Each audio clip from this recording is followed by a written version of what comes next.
Merhaba arkadaşlar, kanalımıza hoş geldiniz. Bugün sizler için güzeller güzeli Demet Özdemir ve yakışıklı oyuncu Can Yaman'dan yepyeni ve güzel fotolarını sizler için hazırladık.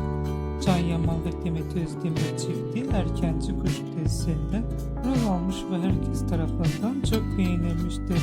Biz de sizler için Can Yaman ve Demet Özdemir'den güzel ve özel fotolarını hazırladık.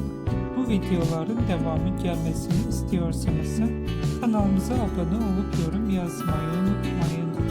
Herkese teşekkür ederiz.